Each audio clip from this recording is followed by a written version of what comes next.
Hello, it's Mark from Cars and Cameras, and today we're going to take a look at the new late 2020 8th generation iPad. I'm also going to compare it to the last year's 7th generation iPad and also throw in the newest iPad Pro and see how they all compare. So here it is. It is identical to the iPad 7th generation physically.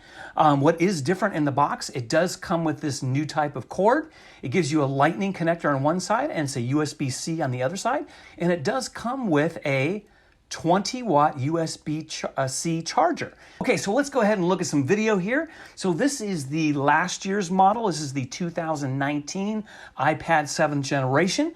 And we're gonna look at a little video clip here and see how it looks. Now, this iPad, I've been using it for about a year. I got it when it came out, exactly a year ago.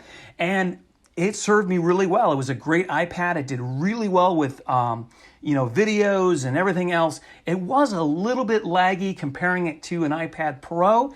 That was one thing about it. It did have the older A10 chip in there, and that did slow it down a little bit.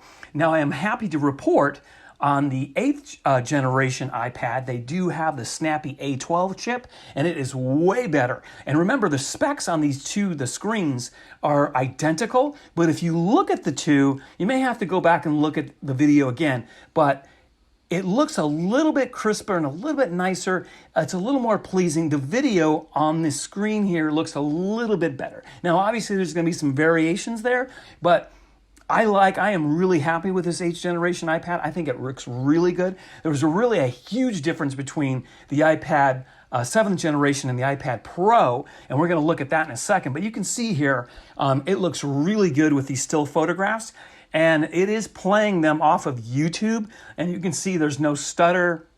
It's really, really nice. So what we're gonna do now is we're gonna look at the iPad Pro. This is the 2nd generation. It came out earlier in 2020, and you can see this is probably the best picture of all, but this iPad costs several $100s more. You really can't beat the price for the iPad 8th generation. But when you look at them, they're pretty darn close. And I do like that the iPad 8th generation does still have the Touch ID sensor. Here, you don't have that. Once I've gotten used to it, I really like it. Now, this iPad does feel a little more delicate than the iPad 7th generation or 8th generation. They're identical. You do get the wide and the super wide camera. I don't really care about that because I'm not using my iPad to take pictures. But other than that, there you go. Okay, guys, so there's my quick look at the iPad 8th generation. And like I said, if you have an older iPad and even the 7th generation, I would highly recommend upgrading.